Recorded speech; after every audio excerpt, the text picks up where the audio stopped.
नमस्ते दोस्तों, कैसे हो आप। आशा करती हूँ आप सब ठीक ही होंगे, मज़े में होंगे। मैं भी अच्छी हूँ। तो आज मैं आपके लिए एक त्रेता युग की बात लाई हूँ, नारद जी की और त्रिदेवियों की कहानी है। तो बने रहिए मेरे साथ। आइए सुनते हैं कहानी।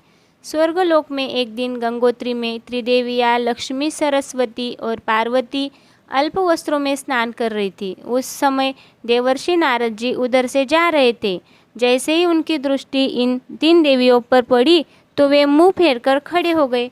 देवी सरस्वती जी ने जैसे ही किसी पुरुष के पैरों की आहट सुनी तो उन्होंने लक्ष्मी और पार्वती जी को किसी पुरुष के आगमन का संकेत किया।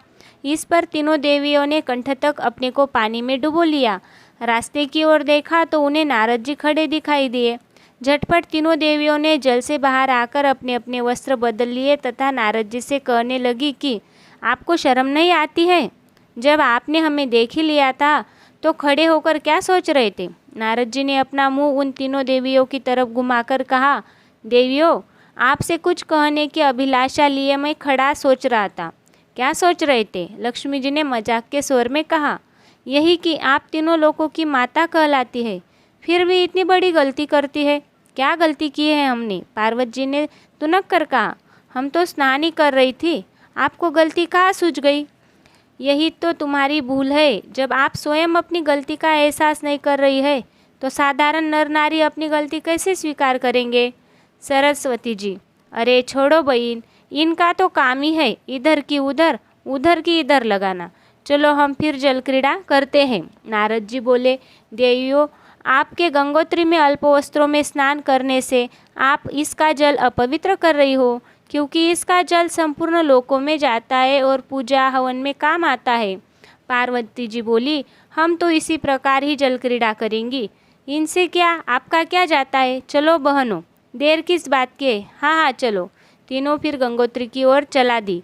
नारद जी बोले, देवियों, आपसे अच्छी तो सती अनुसुईया है, जिनकी महिमा का गुणगान त्रिदेव किया करते हैं। सती अनुसुईया?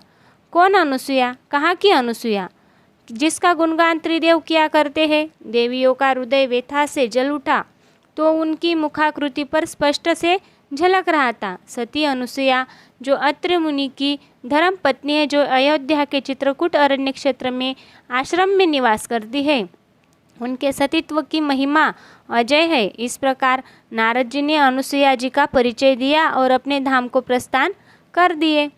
त्रिदेवियाँ जल भूनकर खाक हो गई। तीनों देवियों ने सलाह की कि अपने पतियों से पूछना चाहिए कि सती अनुसुईया कौन है, जिसका गुणगान नारद जी करते फिर रहे हैं। इस प्रकार सलाह करके तीनों देवियाँ अपने अपने निवास को चली गई। तो चलिए दोस्तों, अपने मेरे चैनल को सब्सक्राइब करिए और आपको कहानी अच्छी लगी हो तो लाइक करिएगा, कमेंट में बताइएगा कहानी कैसी है। तो इस कहानी का अगला भाग सुनने के लिए आगे बने रहिए मेरे साथ, कहानी का भाग नंबर 2 में।